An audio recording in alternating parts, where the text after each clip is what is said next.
آج ہمارا جو سبق ہے سورۃ النازعات ہم مطالعہ کریں گے۔ نحمدہ و نصلی علی رسولہ الکریم، اما بعد فاعوذ باللہ من الشیطان الرجیم، بسم اللہ الرحمن الرحیم۔ رب اشرح لی صدری ویسر لی امری واحلل عقدۃ من لسانی یفقہوا قولی۔ سورۃ النازعات مکی صورت ہے، 2 رکوع اور 46 آیات ہیں، یعنی 46 آیات ہیں۔ بسم اللہ الرحمن الرحیم۔ والنازعات غرقا والناشطات نشطا والسابحات سبحا فالسابقات سبقا فالمدبرات امرا۔ صدق اللہ العظیم۔ یہ جو ابتدائی 5 آیات ہیں، اس میں اللہ تعالیٰ نے فرشتوں کی قسمیں کھائی ہیں۔ والنازعات غرقا، قسم ہے ان فرشتوں کی جو سختی کے ساتھ ڈوب کر کافروں کی جان نکالتے ہیں، کافروں کی روح نکالتے ہیں۔ نزع ینزع کا مطلب ہوتا ہے کھینچا تانی۔ ہم اردو میں بھی استعمال کرتے ہیں کہ کیا نزع ہوا ہے، کیا معاملہ جو ہے نا نزع کس وجہ سے ہوا ہے، یعنی کس وجہ سے نزع کا شکار ہوا ہے۔ یا اسی طریقے سے جو ہے نا جب جان نکلتی ہے کسی کی تو اس کو بھی عالم نزع ہی کہا جاتا ہے، اردو میں بھی استعمال ہوتا ہے۔ تو نزع کا مطلب ہوتا ہے کھینچنا، اور غرقن کا مطلب ہوتا ہے ڈوبنا، جیسے غرق کا لفظ استعمال کرتے ہیں۔ تو یہاں پہ اللہ تعالیٰ نے قسم کھائی ہے ان فرشتوں کی جو جان نکالتے ہیں تو سختی کرتے ہیں اور روح کو ڈوب کر بندے کے اندر سے نکالتے ہیں۔ تو یہاں جو مفسرین نے اس کی پھر تشریح کی ہے وہ یہ کہتے ہیں یہ کافروں کے لیے آیت ہے، یعنی کافروں کی جب جان نکالتے ہیں فرشتے تو پھر ان کی روح کو جو ہے نا کھینچ کے سختی کے ساتھ وہ نکالتے ہیں۔ اس کی بعض احادیث میں جو تشریح ملتی ہے وہ یہ ہے کہ جو کافر لوگ ہوتے ہیں، مشرک ہیں یا گناہ گار قسم کے لوگ ہیں، غلط کام کرنے والے، کیونکہ انہوں نے دنیا میں اچھے کام نہیں کیے ہوتے، تو جب فرشتے روح نکالنے آتے ہیں تو ان کی روح ڈر کے چھپتی ہے اندر مزید، تو پھر وہ مار مار کے ان کو نکالتے ہیں اور کھینچ کھینچ کے اور سختی کرتے ہیں۔ تو یہ ایسے لوگوں کے لیے ہے۔ اور جو مومن لوگ ہوتے ہیں ان کی روح کے بارے میں کیا ہے؟ والناشطات نشطا، اور قسم ہے آسانی سے روح نکالنے والے فرشتوں کی جو بڑی آرام سے بڑی نرمی سے روح نکالتے ہیں۔ تو احادیث میں آتا ہے کہ مومن کی روح جو ہے وہ فرشتے جو ہے وہ اس طرح نکالتے ہیں جیسے کوئی بوتل ہو، جیسے کوئی مشک ہو جس کا ڈھکن یعنی بند ہو تو اس کو کھول دیا جائے، یعنی کوئی برتن ہے جس میں گیس ہے یا پانی ہے بھرا ہوا، تو آپ اس کا ڈھکن کھول دیں تو وہ خود ہی بہنا شروع ہو جائے گا۔ تو مومن کی جب روح نکالتے ہیں فرشتے تو وہ آرام سے نکالتے ہیں اور پیار سے نکالتے ہیں، اس کے اوپر سختی نہیں کرتے۔ اس میں ایک پوائنٹ جو ہے وہ بڑا اہم ہے، وہ یہ ہے کہ بظاہر بعض اوقات مومنین کو بھی جان کنی میں جب جان نکلی ہوتی تو آپ کو لگے گا کہ پتہ نہیں یہ بڑی تکلیف میں ہے، وہ جسمانی تکلیف ہے، یعنی اس کے روح نکلنے سے اس کا جو مفسرین نے بیان کیا وہ نہیں ہے۔ احادیث میں آتا ہے کہ مومن کی روح فرشتے آرام سے نکالتے ہیں اور کافروں کی روح جو ہے وہ سختی کے ساتھ نکالتے ہیں۔ والسابحات سبحا، اور تیرنے والے فرشتوں کی قسم جو بڑی تیزی سے تیرتے جاتے ہیں، یعنی جب یہ فرشتے آ کے مومن ہو یا کافر ہو اس کی روح نکالتے ہیں تو پھر آسمانوں کی طرف روح لے کر جاتے ہیں۔ اور یہ بھی احادیث میں آتا ہے کہ جو مومن ہیں ان کی روح علیین میں لے کر جاتے ہیں، اور جو کافر ہیں ان کی سجین میں۔ یہ ایک جو ہے نا 2 مقام ہے جہاں پہ ان کی روحوں کو رکھا جاتا ہے، اور وہ بڑی تیزی سے لے کر اللہ کی طرف جاتے ہیں۔ فالسابقات سبقا، پھر آگے بڑھنے والے فرشتوں کی قسم جو دوڑ کر آگے بڑھتے ہیں، یعنی اللہ کے جو بھی احکامات ان کو دیے جاتے ہیں وہ بھاگ بھاگ کر دوڑ کر رہے ہوتے ہیں۔ جیسے ہم نے سورت تحریم میں پڑھا تھا کہ وَيَفْعَلُونَ مَا يُؤْمَرُونَ، کہ فرشتے جو ہیں وہ فوراً وہ کام کرتے ہیں جن کا ان کو حکم دیا جاتا ہے، یعنی حکم عدولی نہیں کرتے۔ انسان ہی ہے جو حکم عدولی کرتا ہے، یعنی انسان کو اللہ تعالیٰ نے آپشن دیا ہے، تو اس وجہ سے یہ اپنے دیے گئے اختیار کی بنیاد پہ غلط بھی کرتا ہے، صحیح بھی کرتا ہے، اللہ کے حکموں کو کبھی مان لیتا ہے کبھی نہیں مانتا۔ لیکن فرشتے ایسا نہیں کر سکتے، فرشتے ڈیزائنڈ ہی ایسے ہیں کہ وہ نافرمانی کر ہی نہیں سکتے، یعنی ان کے ڈیزائن میں یہ بات ہے ہی نہیں۔ انہوں نے ہر صورت میں جو ان کو حکم دیا جاتا ہے وہ انہوں نے کرنا ہوتا ہے۔ ان کو حکم دیا جاتا ہے اس کو جہنم میں پھینک دو، وہ جہنم میں پھینک دیں گے۔ انہوں نے نہیں دیکھنا کہ یہ رو رہا ہے اس کے میں اتر سکھاؤں، نہیں، آرڈر از آرڈر۔ تو اس وجہ سے فرشتے جو ہیں وہ اللہ تعالیٰ کے حکم کو مانتے ہیں، اور اس کی ہی آگے تفصیل ہے۔ فَالْمُدَبِّرَاتِ امرا، پھر ان فرشتوں کی قسم جو تدبیر کرنے والے ہیں ہر کام کی، یعنی جتنے بھی کائنات میں کام ہو رہے ہوتے ہیں وہ اللہ تعالیٰ، تدبیر تو اصل اللہ تعالیٰ کرتا ہے، اس کی پلاننگ اللہ تعالیٰ کرتا ہے، لیکن آگے فرشتوں کو ڈیوائیڈ کر دیتا ہے کام۔ اس وجہ سے ہواؤں کے فرشتے الگ ہیں، بادلوں کے الگ ہیں، بارش برسانے والے الگ ہیں، جان نکالنے والے الگ ہیں۔ اس طریقے سے مختلف فرشتوں کی اللہ تعالیٰ نے ڈیوٹیاں لگائی ہوئی ہیں کائنات میں، تو وہ اپنے اپنے کام کرتے رہتے ہیں۔ یعنی بعض مفسرین نے یہاں تک بیان کیا ہے کہ ایک شخص کے اوپر جو ہے نا کئی فرشتے ہوتے ہیں۔ عام طور پہ ہمیں یہی بتایا جاتا ہے یا ہم پڑھتے سنتے ہیں کہ بس 2 فرشتے ہیں کرامن کاتبین، اتنے نہیں ہوتے۔ ایک بندے کے اوپر 56 یا پتہ نہیں کتنے 100 پتہ نہیں کچھ میں نے پڑھا تھا، اتنے فرشتے ہوتے ہیں جو آپ کی مختلف طرح سے حفاظت کر رہے ہوتے ہیں، جو آپ کو پتہ بھی نہیں ہوتا۔ آپ کی آنکھوں کی حفاظت کرنے والے ہو سکتا ہے ڈفرینٹ فرشتے ہوں، آپ کی جسم کی حفاظت کرنے والے ڈفرینٹ ہوں۔ تو یہ مختلف فرشتے جو ہیں وہ انسان کے اوپر تعینات ہوتے ہیں، اور کئی ایسے فرشتے بھی ہوتے ہیں جو آپ کو کسی ڈائریکشن میں گائیڈ کرنے والے فرشتے ہوتے ہیں، ٹھیک ہے، کسی چیز سے منع کرنے کے لیے وہ آپ کو ذہن میں آئیڈیا ڈالتے ہیں کہ یہ نہ کریں۔ جس طریقے سے پہلے بھی کئی دفعہ بات ہوتی ہے، جیسے امام غزالی رحمۃ اللہ علیہ کا میں کئی دفعہ کوٹ کیا ہے کہ وہ کہتے ہیں کہ انسان کا دل جو ہے وہ کیا ہے، ایک پلے گراؤنڈ ہے، اس پہ جو فرشتہ ہے وہ اچھا خیال ڈالتا ہے، اور جو شیطان ہے وہ اپنا وسوسہ ڈالتا ہے۔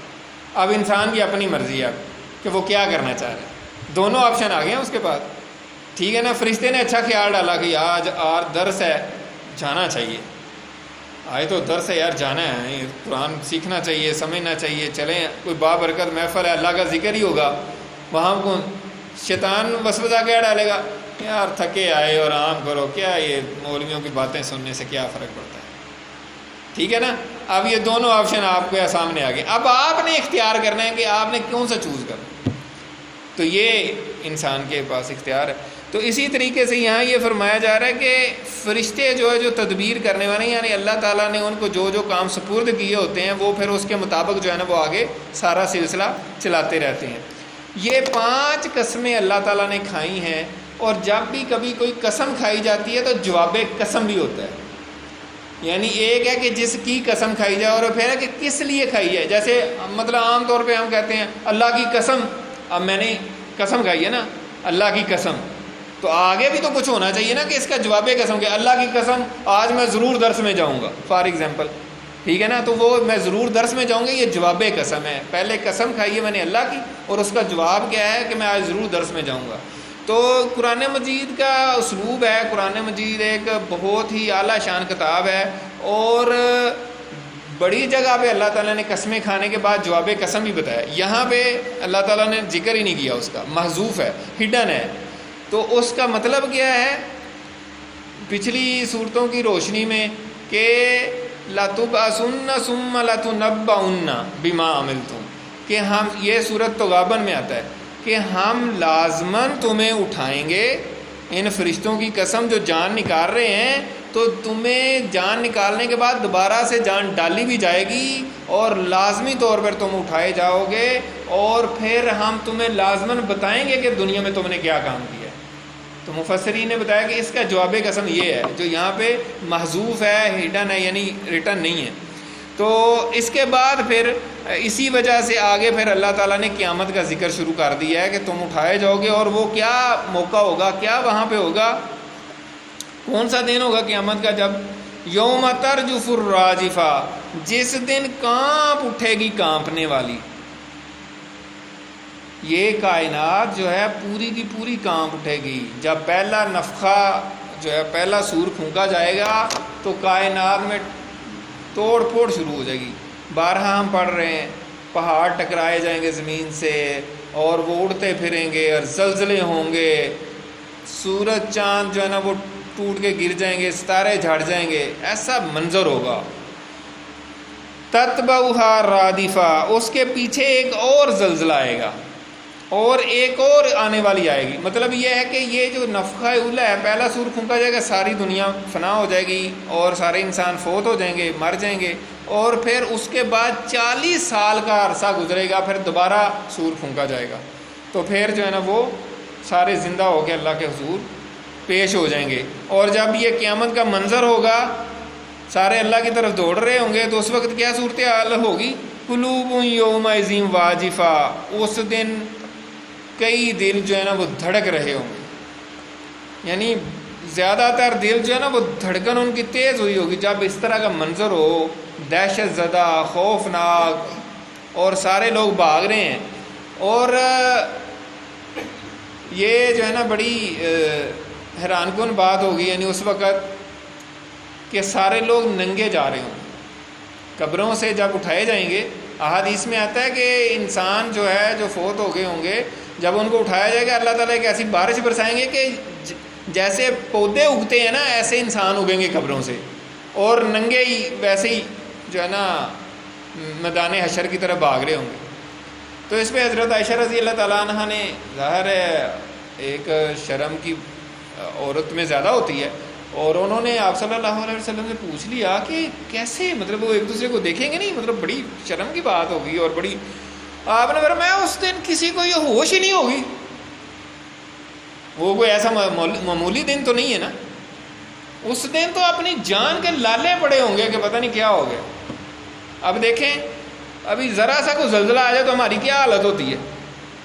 ہمیں پتہ ہوتا ہے کہ یار ابھی تک جتنے بھی زلزلے ہیں 1-2 منٹ سے زیادہ تو نہیں ہوتا، بلکہ سیکنڈز میں ہوتے ہیں، 1 منٹ بھی زلزلہ رہے تو کچھ نہیں رہتا، تو پھر ختم ہو جاتا ہے، پھر تھوڑا سا کوئی آفٹر شاک آئے تو ہم ڈر رہے ہوتے ہیں، تو اس دن تو حالت ہی کیا ہوگی۔ اس وجہ سے اس دن کی جو صورتحال ہے وہ اللہ تعالیٰ پیش کر رہے ہیں کہ اس دن جو ہے نا دل دھڑک رہے ہوں گے، ابصارھا خاشعہ، ان کی نگاہیں نیچی ہوں گی، یعنی یہ قیامت کا منظر اللہ تعالیٰ پیش کر کے دل دھڑک رہے ہیں، نگاہیں نیچی ہیں، اور سارے پریشان ہیں۔ اب یہ بات مکمل ہونے کے بعد اللہ تعالیٰ نے پھر خطاب چینج کیا، جیسے بات کرتے ہوئے کوئی بندہ سٹائل اپنا، یعنی کہ ایک اور طرف بات چلی جاتی ہے، تو اب یہ مشرکین مکہ کی آگے بات آ گئی ہے، اور ان منکرین قیامت کی بھی بات ہے جو دنیا میں بات کرتے ہیں، کہتے ہیں قیامت قائم نہیں ہوگی، تو ان کے حوالے سے بات آ رہی ہے۔ یقولون ائنا لمردودون فی الحافرہ، یہ مشرکین مکہ اور اس کے بعد دنیا کے وہ سارے کافر جو قیامت کا انکار کرتے ہیں، وہ کیا کہتے ہیں کہ کیا ہم مرنے کے بعد دوبارہ اٹھائے جائیں گے؟ سوال کرتے ہیں، اَإِذَا كُنَّا عِظَامًا نَخِرَةً، کیا جب ہم بالکل ہڈیاں، بوسیدہ ہڈیاں ہو جائیں گے تو اس وقت اٹھائے جائیں گے؟ قَالُوا تِلْكَ إِذًا كَرَّةٌ خَاسِرَةٌ، وہ کہتے ہیں یہ تو پھر بڑے نقصان کا معاملہ ہے اگر ایسا ہوا تو۔ مذاق اڑاتے تھے، کہتے تھے اچھا مر کے زندہ ہونا ہے، ہڈیاں جب ہو جائیں گی بالکل چورا چورا مر جائیں گے ہڈیاں۔ ایک کافر نے حضور پاک صلی اللہ علیہ وسلم کے پاس ایک مردہ کی ہڈی بالکل گلی ہوئی لا کے ایسے ایسے کر کے کہا کہ آپ کہتے ہیں یہ زندہ ہو جائیں گی، تو اس طرح مذاق اڑاتے تھے۔ اور پھر کیا کہہ رہے ہیں، کہتے ہیں یہ تو پھر بڑا گھاٹے کا سودا ہوگا اگر ہم، یعنی مذاق اڑا رہے ہیں، کہیں اچھا اس طرح آپ کہہ رہے ہیں، پھر تو بھائی بڑا نقصان ہوگا اگر ایسا ہوگا۔ یہ سٹائل، یعنی ہم نہیں مانتے، ہم تو بس ایسے ہی اس کو سمجھ رہے ہیں۔ تو اللہ تعالیٰ اس کا کیا جواب دے رہے ہیں؟ فَإِنَّمَا هِيَ زَجْرَةٌ وَاحِدَةٌ، ہاں جی وہ ایک ڈانٹ ہوگی، بہت زور کی ڈانٹ ہوگی اور سارے مردہ اٹھ کے کھڑے ہو جائیں گے، بہت زور کی ڈانٹ پڑے گی۔ فَإِذَا هُمْ بِالسَّاهِرَةِ، تو یکا یک وہ لوگ کھلے میدان میں پہنچ جائیں گے۔ یہ اب جو ہے نا مشرکین کو اور کافروں کو جو قیامت کا انکار کر رہے ہیں ان کو بتایا جا رہا ہے، کیونکہ وہ مان نہیں رہے تھے۔ اب آگے اللہ تعالیٰ نے پھر ایک پورا واقعہ حضرت موسیٰ علیہ السلام کا بیان کیا ہے کہ جس طرح اے اہل مکہ اور مشرکین مکہ تم نہیں مان رہے، تو تمہیں میں وہ واقعہ بتاتا ہوں جب فرعون جو تھا وہ حضرت موسیٰ علیہ السلام کو نہیں مان رہا تھا تو ان کے ساتھ کیا ہوا۔ اگر تم نے نہ مانا تو تمہارے ساتھ بھی یہی ہوگا، مثال سے بیان کیا جاتا ہے نا۔ تو یہاں پھر حضرت موسیٰ علیہ السلام کی مثال اللہ تعالیٰ نے بیان کی۔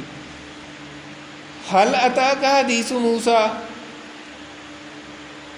یعنی آپ صلی اللہ علیہ وسلم سے آپ اللہ تعالیٰ فرما رہے ہیں کہ کیا آپ کے پاس موسیٰ علیہ السلام کی خبر آئی ہے؟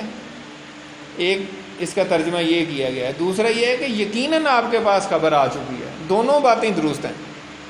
ایک سٹائل ہوتا ہے کہ آپ کے پاس یہ خبر پہنچی نہیں ہے، یہ نہیں پہنچی ہے، تو اس کا دوسرا ترجمہ یہی کیا جاتا ہے کہ یقیناً آپ کے پاس حضرت موسیٰ علیہ السلام کی خبر پہنچ چکی ہے۔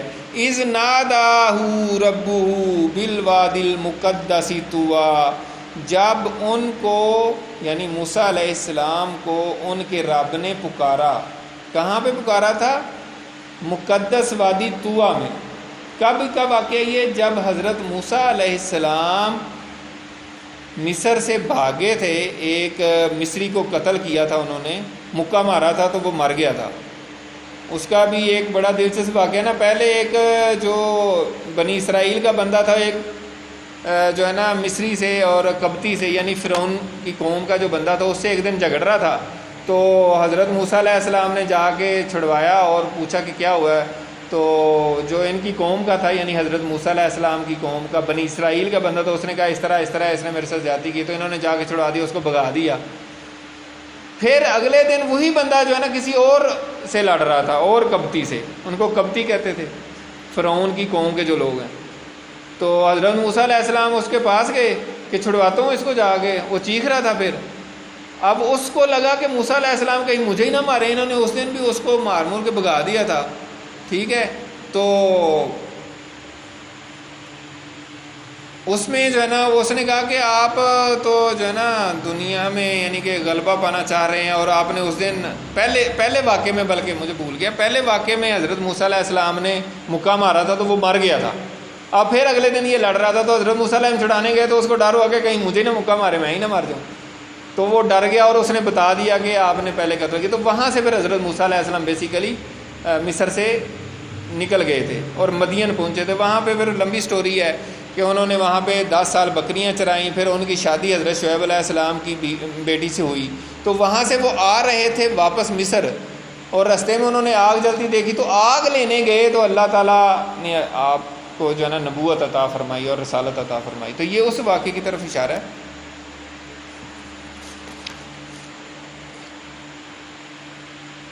اذهب الى فرعون انه طغى، یعنی جب حضرت موسیٰ علیہ السلام وہاں پہنچے تو وہاں پہ آواز آئی کہ اے موسیٰ میں تمہارا رب اللہ ہوں اور میں نے تمہیں اپنا نبی بنایا، رسول بنایا۔ پھر کیا اللہ تعالیٰ نے فرمایا اذهب الى فرعون انه طغى، اور کہا کہ جاؤ فرعون کی طرف، اس نے بڑی سرکشی اختیار کر لی ہے، وہ بڑا سرکش ہو گیا ہے۔ فقل هل لك الى ان تزكى، تو آپ اس سے کہیے جا کے کہ کیا تمہارے اندر کوئی رغبت ہے، یعنی میں اگر تمہیں اچھی بات بتاؤں تو کیا تم مان لے گا۔ فرعون سے جا کے بڑے پیار سے کہنا ہے۔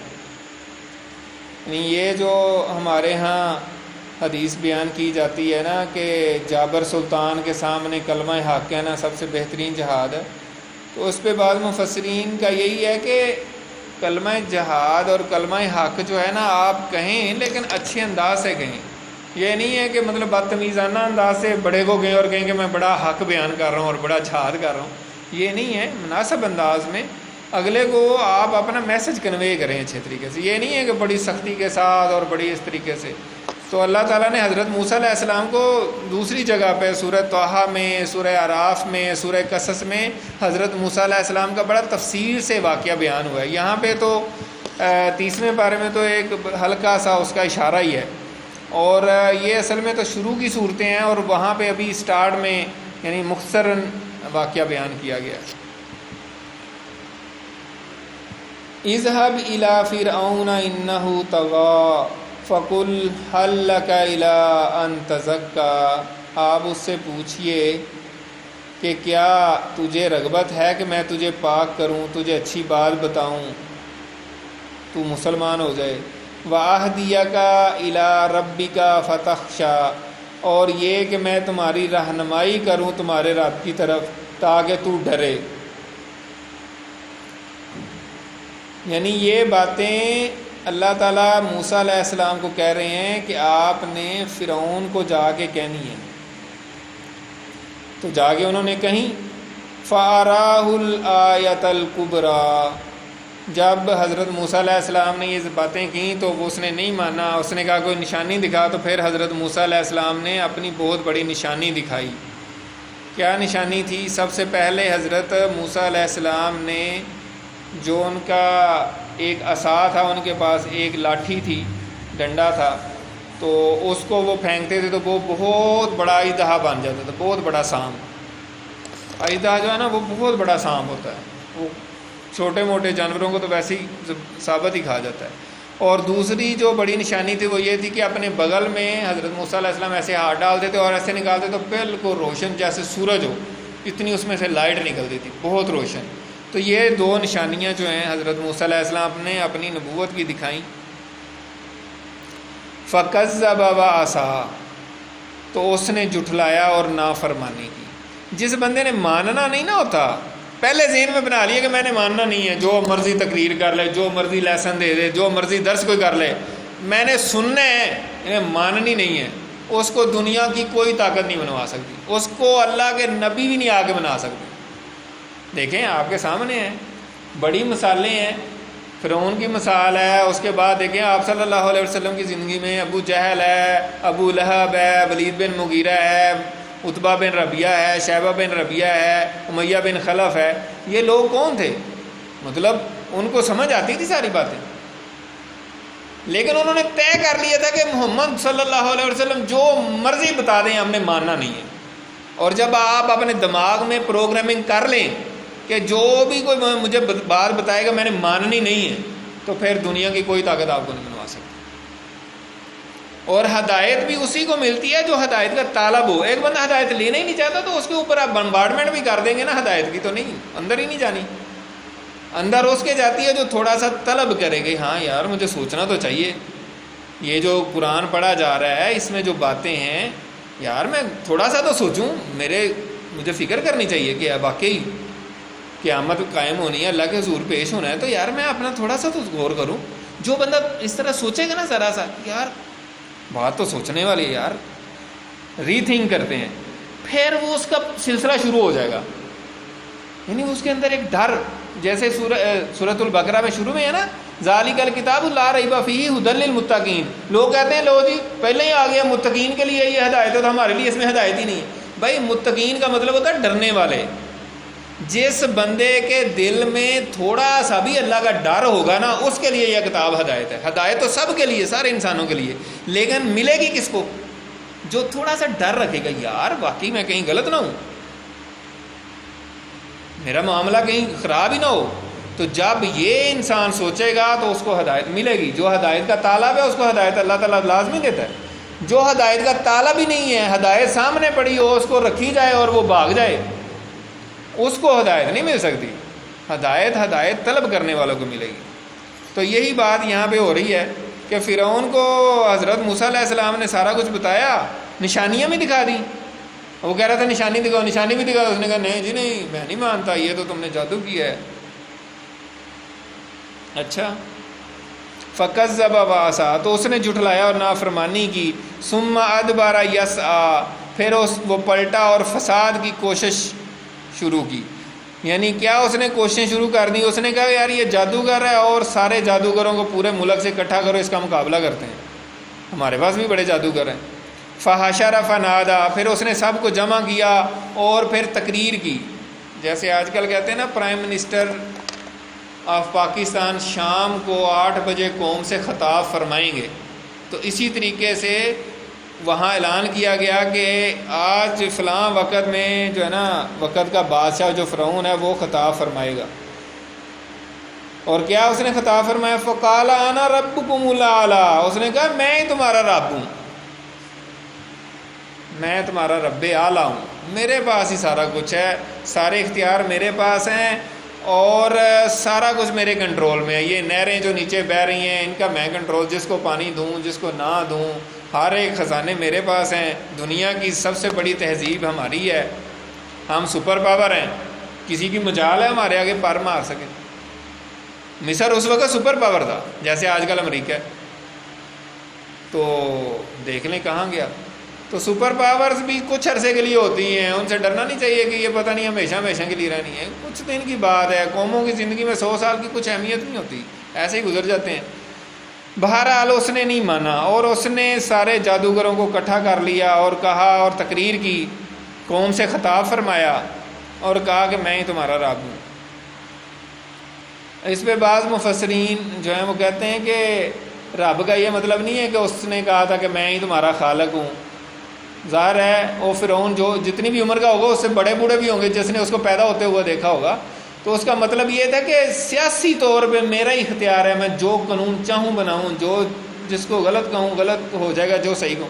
تو یہ بات جو ہے یہ بھی ایک طرح سے اپنے آپ کو رب کہنے کے برابر ہوتی ہے. قانون جو ہے وہ اللہ کا ہی چلے گا. اسی لیے ہمارا جو پاکستان کا قانون ہے، وکیل صاحب بیٹھے ہیں، کہ اس میں سب سے پہلے قرارداد مقاصد میں یہی لکھا ہوا ہے کہ اس میں حاکمیت اعلیٰ اللہ تعالیٰ کی، یعنی اللہ تعالیٰ کی اور جو تعلیم ہے اسلام کی تعلیمات کے مطابق ہی قوانین بنائے جائیں گے. یہ نہیں ہے کہ جو مرضی لوگ اکٹھے ہو کے پارلیمنٹ میں جو مرضی قانون پاس کر دیں، قرآن و حدیث کی روشنی میں ہی قانون بنایا جائے گا. تو اگر عوام یہ کہے اور حکمران یہ کہیں اور جو پارلیمنٹ ہے یہ کہے کہ ہم جو مرضی قانون، جس کی اکثریت ہو وہ جو مرضی قانون بن جائے، تو پھر وہ ایک طرح سے خدائی کا دعویٰ کرنے والی بات ہے، یعنی اپنے آپ کو رب بنانے والی بات ہے. فَأَخَذَهُ اللَّهُ نَكَالَ الْآخِرَةِ وَالْأُولَىٰ، پس اللہ تعالیٰ نے اس کو دنیا اور آخرت کے عذاب میں پکڑ لیا. نکال کہتے ہیں ایسا عذاب جو دوسروں کے لیے عبرت کا نشان ہو. کسی کو عذاب دیا، سزا دی، اور وہ دوسروں کو اس سے نصیحت ہو جائے. آپ کسی اسٹوڈنٹ کو، کسی بچے کو، مطلب آپ کے بچے ہیں، 2 بچے ہیں، 3 بچے ہیں، اس نے کوئی شرارت کیا، آپ اس کو صحیح طرح سزا دیں، تو باقیوں کو کیا ہو جائے گی؟ نصیحت ہو گئی کہ نہ بھائی یہ اس نے جو ہے نا یہ کپ توڑا ہے، اگر میں نے توڑا نا تو میری بھی ایسی ہی پٹائی ہونی ہے. تو یہ نکال ہے. نکال کا مطلب ہوتا ہے ایسی سزا جو دوسروں کے لیے نشانی عبرت ہو، اس سے وہ عبرت حاصل کرے. تو اللہ تعالیٰ نے فرعون کو ایسی دنیا اور آخرت میں سزا دی کہ دوسروں کے لیے عبرت بن گئی، اور وہ آج تک عبرت کا نشان ہے. وہ پڑا ہوا ہے مصر میں، اس کی ممی جو ہے وہ پڑی ہوئی ہے، اس کی لاش اللہ تعالیٰ نے اس کو نشانی کے طور پر محفوظ رکھا ہوا ہے. تو دنیا میں بھی نشانی ہے اور آخرت میں تو پھر اس کے ساتھ جو ہونا ہے وہ ہم سب کو پتہ ہے. ان فی ذلک لعبرۃ لمن یخشی، بلا شبہ اس میں عبرت ہے ہر اس شخص کے لیے جو ڈرتا ہے، جس کے دل میں اللہ کی خشیت ہے، اللہ کے حضور پیش ہونے کا ڈر ہے کہ میں نے اللہ کے حضور پیش ہونا ہے، 1 to 1 وائوا ہونا ہے، اللہ تعالیٰ نے پوچھنا ہے کہ کیا کر کے آئے ہو، تو اس کے لیے تو بڑی عبرت ہے. عبرت عبور سے ہی جو عبور کا لفظ ہے ہمارے اردو میں، اسی سے عبرت نکلا ہے لفظ.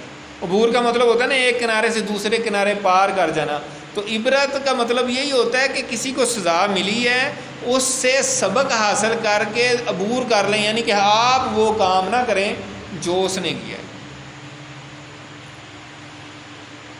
اب پھر موضوع جو ہے اسی طرف آ رہا ہے جو قیامت کا انکار کر رہے تھے. اللہ تعالیٰ ان سے دوبارہ خطاب فرما رہے ہیں، اَأَنْتُمْ أَشَدُّ خَلْقًا أَمِ السَّمَاءُ، کیا تم مشکل ہو بنانے میں یا آسمان؟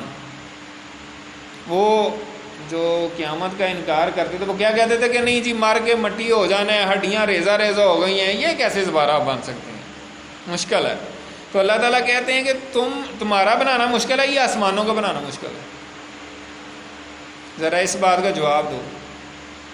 آسمان جس میں لاکھوں کروڑوں اربوں سٹارز ہیں، اور ہماری ایک زمین جو ہے نا، ایک سٹار میں ہماری ہو سکتا ہے لاکھوں زمینیں ایک سٹار کے اندر جو ہے نا پیوست ہو جائیں، اتنے اتنے بڑے سٹار ہیں۔ اب جس اللہ تعالیٰ نے اتنے بڑے 7 آسمان بنائے ہیں، جس میں اتنے اربوں کھربوں سٹارز ہیں، زمینیں ہیں، اور کیا کیا مخلوقات ہیں، تو یہ زمین جو کہ اس کی کائنات میں ایک ریت کے ذرے کے برابر بھی حیثیت نہیں رکھتی، ٹھیک ہے، اس میں یہ 8 ارب انسان کیا حیثیت رکھتے ہیں؟ مطلب وہ خود ہی ایک ریت کے ذرے کی حیثیت سے زیادہ نہیں ہے۔ تو اللہ تعالیٰ کہہ رہے ہیں کہ تمہارا بنانا مشکل ہے یا آسمان بنانا مشکل ہے؟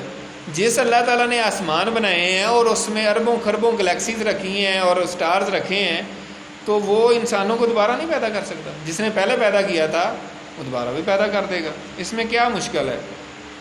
بناہا، اس اللہ نے آسمانوں کو بنایا ہے۔ رفع سمکہا فسواہا، پھر اس نے اس آسمان کی چھت بلند کی اور اس کو ٹھیک ٹھیک بنایا۔ آسمان پراپر ایک چھت ہے، یہ نہیں ہے کہ نظر کا دھوکہ ہے، بس ایسے ہی آسمان نہیں ہے، وہ نظر ہے، لائٹ ہے اور اس کے کلر، ایسی بات نہیں ہے۔ اللہ تعالیٰ نے بارہا یہ بتایا ہے کہ اس کے دروازے ہو جائیں گے، آسمانوں کے دروازے ہیں، اس کی چھت ہے، بغیر ستون کے چھت ہے۔ تو یہ جو ہمیں لوگ بتاتے رہتے ہیں نا جی آسمان کچھ بھی نہیں ہے، تو یہ ان بیچاروں کو پتہ ہی نہیں ہے۔ اصل میں سائنس بھی بیچاری ٹریول کر کے یہاں تک پہنچی ہوگی، آسمان ہو سکتا ہے اس سے ٹریلین لائٹ ایئر سے بھی اوپر ہو، تو کیسے پتہ چلے گا ان کو؟ وہ کہتے ہیں نہیں جی بس ہم تو یہاں تک گئے، آگے کچھ بھی نہیں ہے، چھت چھت کوئی نہیں۔ تو بھائی چھت نہیں ہے تو آپ کا کسی بھی جگہ پہ پرنسپل یہ ہوتا ہے کہ کسی چیز کا علم نہ ہونا اس چیز کے نہ ہونے کی دلیل نہیں ہوتی۔ مجھے اگر فرض کریں کسی چیز کا علم ہی نہیں ہے تو میں کہوں گا نہیں جی نہیں ایسے نہیں ہوتا، بھائی مجھے پتہ ہی نہیں ہے، ہو سکتا ہوتا ہو۔ اکثر لوگوں ہمارے ہاں، مطلب میں نے کئی دفعہ آبزرو کیا کہ اکثر لوگوں کا یہ معاملہ ہوتا ہے، کہنا نہیں جی نہیں میں نہیں مانتا، ایسا نہیں ہوتا۔ بھائی تو نہیں مانتا تیری مرضی ہے، لیکن کسی چیز کا علم نہ ہونا اس کے نہ ہونے کی دلیل نہیں ہوتی، کیونکہ آپ کا علم یہ ہو سکتا ہے بہت لمیٹڈ ہو، آپ کا نالج بہت کم ہے، آپ کیسے کسی چیز کا انکار کر سکتے ہیں؟ تو یہی معاملہ ہوتا ہے ایسے لوگوں کا۔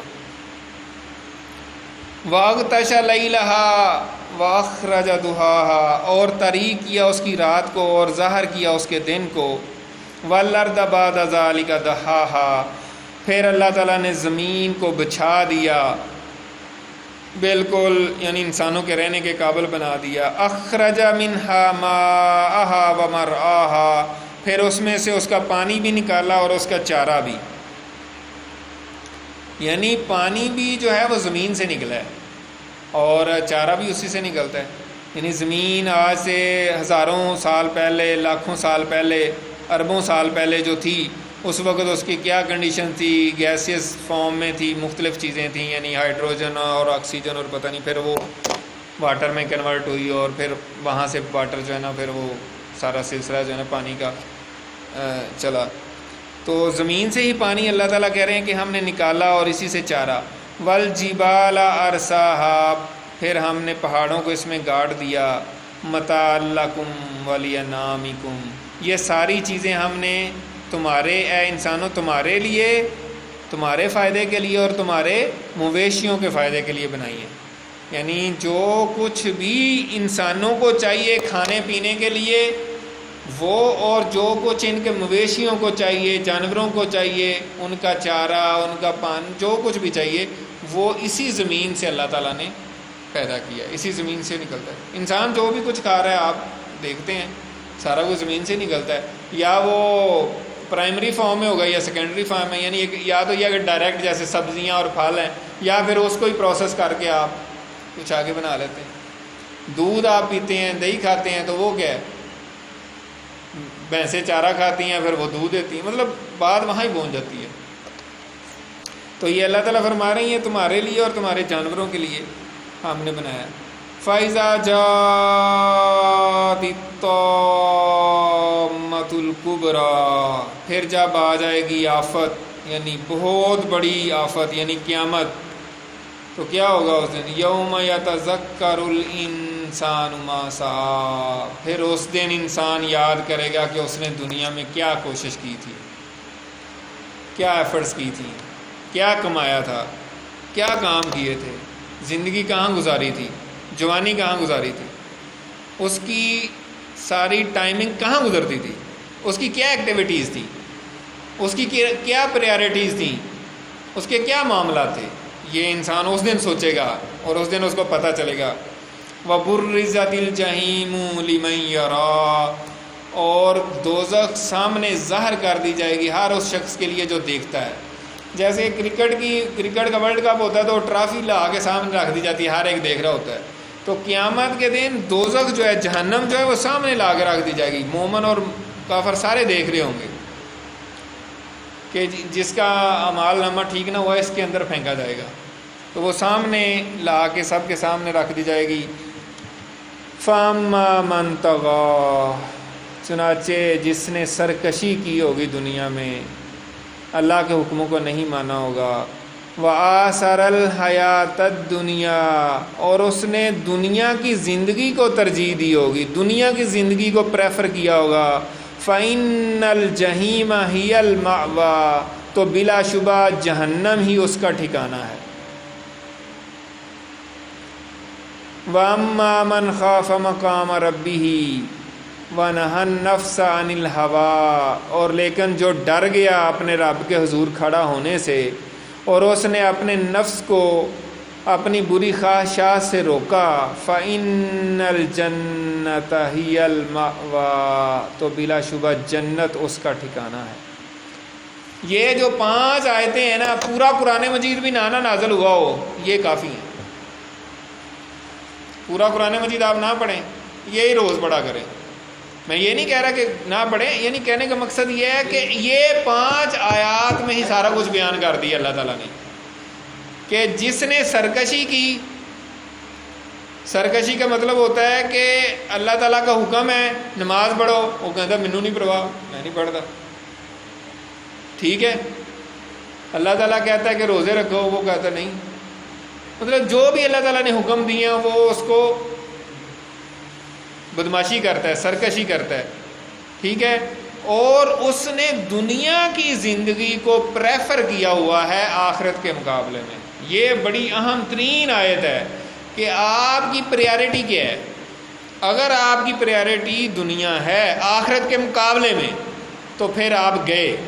یہ میں نہیں کہہ رہا، یہ اللہ تعالیٰ کہہ رہا ہے، وَآثَرَ الْحَيَاةَ الدُّنْيَا، اور جس نے پریفر کیا، پریارٹی دنیا کی زندگی کو زیادہ دی، آخرت کو نہیں دی، تو وہ اس کا کیا ہے؟ فَإِنَّ الْجَحِيمَ هِيَ الْمَأْوَىٰ، تو ایسے شخص کا ٹھکانہ جہنم ہے۔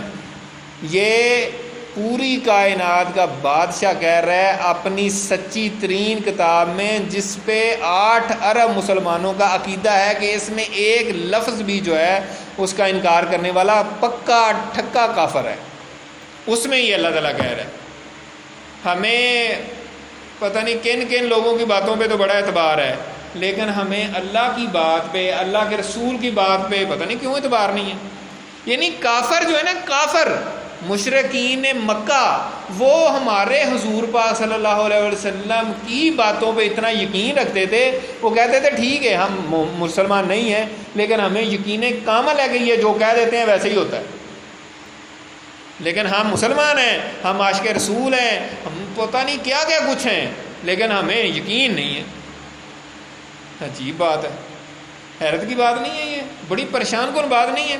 اور اللہ تعالیٰ کی کتاب جس پہ ہم سب کا ایمان ہے کہ یہ اللہ کی کتاب ہے، اللہ کا کلام ہے، اللہ کی باتیں ہیں، پوری کائنات کا بادشاہ جو ہے اس کی باتیں ہیں، وہ کہہ رہا ہے کہ جس نے دنیا کی زندگی کو پریفر کیا، ترجیح دی، تو اس کا ٹھکانہ جہنم ہے، ٹھیک ہے نا۔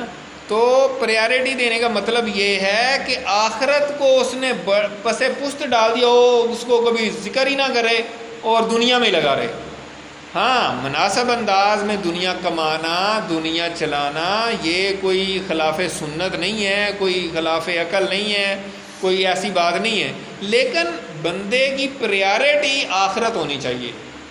فرسٹ پریارٹی اللہ اور اللہ کے رسول کی باتیں، آخرت کی باتیں، قیامت کے دن اللہ کے حضور پیش ہونا، یہ فرسٹ پریارٹی ہے۔ اصل کام یہ، اصل زندگی وہ ہے۔ باقی دنیا میں معاملہ چلانے کے لیے آپ کو جو چاہیے آپ کرتے رہیں محنت، لیکن آپ اس کا کبھی ذکر ہی نہ کریں۔ جیسے آج میں نے میسج میں بھی لکھا تھا کہ ایک ہفتے میں 168 آ رہے ہیں، 168 گھنٹے ہیں ایک ہفتے میں، اور ہفتے بعد ایک دن 1 گھنٹہ اگر ہم نکالیں، درس کی بات کریں، میں نے درس کی دعوت دی ہے، تو اگر آپ سب دوستوں سے یہ کہا جاتا ہے کہ یار 1 گھنٹہ ہفتے میں نکالیں، اگر وہ بھی ہم نہیں نکالتے، اگر کہیں، میں یہ نہیں کہتا کہ میرے درس میں ہو، یعنی کہیں پہ بھی اللہ اور اللہ کے رسول کی باتیں ہوتی ہیں تو 1 گھنٹہ نکالیں یار۔ 168 آورز میں سے 1 گھنٹہ نہیں ہم نکال سکتے، اتنی دنیا میں مگن ہے۔ تو اگر فوت ہو گیا، جیسے آج میرا کولیگ، میرے دوست جو ہے آج فوت ہوئے ہیں کرونا کی وجہ سے، جس بندے کے ساتھ ہم روز بیٹھ کے کٹھے کھانا کھاتے ہیں، کٹھے چائے پی رہے ہیں، باتیں کر رہے ہیں، گپیں لگا رہے ہیں، وہ آج چلا گیا دنیا سے۔ آج فون آیا، وہ کہتے ہیں جی وہ تو چودھری ظفر تو فوت ہو گئے، آج جنازہ پڑھ کے آیا ہے H11 میں، ہم جا ہنستا کھیلتا مسکراتا، بس کرونا ہوا ہے اور بس وہ سانس کا پرابلم، وہ آکسیجن اور یہ وہ ڈاما ڈول، تو وہ آج پتہ چلا جی وہ تو چودھری ظفر کی ڈیتھ ہو گئی ہے۔ اب دیکھیں، ہم سمجھ رہے ہوتے ہیں کہ نہیں جی تو فلاں فوت ہو گیا، فلاں فوت ہو گیا، فلاں فوت ہو گیا، میں تھوڑا مرنا ہے، میں نے تو نہیں مرنا، میرا تو کوئی پروگرام ہی نہیں ہے مرنے کا، میں نے تو ابھی دنیا میں یہ فلاں اس جگہ پہ پہنچنا ہے، تو پھر میرا کوئی پروگرام نہیں ہے مرنے کا، لیکن پتہ نہیں اگلے دن ہی بندہ مر جائے، جو بول رہا ہے وہ یا کوئی بھی، کوئی پتہ نہیں ہے، میرا بھی کوئی پتہ نہیں، کسی کا بھی کوئی پتہ نہیں ہے، ایک لمحے کا بھی پتہ نہیں ہے، لیکن ہم کیا ہیں، ہم وہ کرتے رہتے ہیں، شیطان ہمیں کہتا ہے نہیں یار فلاں، ٹھیک ہے نا۔ تو اللہ تعالیٰ کیا کہہ رہے ہیں؟ اللہ تعالیٰ کہہ رہے ہیں کہ جس نے وآثر الحیات الدنیا، جس نے دنیا کی زندگی کو ترجیح دی، فإن الجحیم ہی المأویٰ، تو بلا شبہ جہنم ہی اس کا ٹھکانہ ہے۔ وأما من خاف مقام ربہ، اور لیکن جو ڈر گیا، خافا ڈر گیا، یعنی جو اللہ کے حضور کھڑا ہونے سے ڈر گیا، یار میں اللہ کے حضور پیش ہونا مجھے ڈر لگتا ہے، میں کیا کروں گا وہاں پہ، میں کچھ ٹھیک کر جاؤں، تو جو ڈر گیا، جس نے تقوی اختیار کر لیا، ٹھیک ہے، اس کا کیا ہوگا؟ وَنَهَى النَّفْسَ عَنِ الْهَوَىٰ، اور اس نے اپنے آپ کو بری خواہشات سے روکا، فَإِنَّ الْجَنَّةَ هِيَ الْمَأْوَىٰ، تو ایسے شخص کا ٹھکانہ جنت ہے۔ جو بری خواہشات ہیں اس سے اپنے آپ کو روکنا، کیسے روکیں گے؟ پہلے نمبر پہ یہ ہے کہ ہمیں پتہ ہو، سب سے پہلے بندے کے عقائد ٹھیک ہونے چاہیے۔ اگر عقائد ہی ٹھیک نہیں ہے، اگر بندہ کوئی جو ہے نا ایسے کام کرتا ہے جس میں شرک ہے یا بدعت ہے، جو ایسی چیزیں ہیں جو منع ہیں، تو پھر تو شروع سے معاملہ خراب ہو گیا۔ اچھا، اگر عقائد ٹھیک ہیں تو پھر سب سے پہلے فرائض ہیں کہ اللہ تعالیٰ نے کن کن چیزوں کو فرض کیا ہے، یعنی نماز ہے، فرض ہے، اگر نماز ہی نہیں بندہ پڑھتا، سب سے پہلا سوال ہی نماز کا ہونا ہے، سب سے پہلا سوال کیا ہونا ہے؟ نماز کا۔ ہاں بھائی اس کی نماز چیک کرے، اگر نماز پوری ہوئی تو آگے صاف چلے گا، اگر وہی نہ پوری ہوئی تو انہوں نے کہا پہلا سبجیکٹ جو فیل ہے باہر سٹو، پھر آگے بات ہی نہیں چلنی۔ نماز ہے، روزہ ہے، حج ہے، زکوٰۃ ہے، یہ سارے معاملات فرائض۔ پھر محرمات، جن چیزوں سے اللہ نے منع کیے، جو حرام چیزیں ہیں اس سے بچ رہے کہ نہیں۔ ایک بندہ نمازیں تو بڑی پڑھتا ہے لیکن حرام بھی کرتا ہے سارے کام۔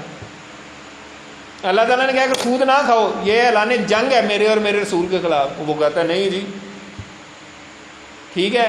اور جتنی بھی حرام چیزیں ہیں، جن چیزوں سے اللہ تعالیٰ نے منع کیا وہ حرام ہے، اور وہ اگر کرتا ہے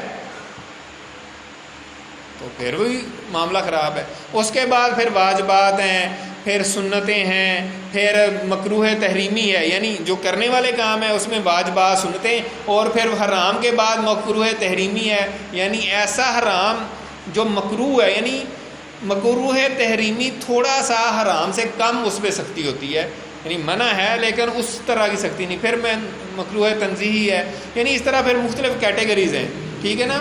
اور ہر مشکوک چیز کو بھی چھوڑ دینا چاہیے. جو بندہ تقوی والا ہوتا ہے، یعنی جس کے اندر ڈر ہے نا، وہ ہر شک والی چیز کو بھی چھوڑ دے گا، اور چھوڑ دینی چاہیے، حکم ہے.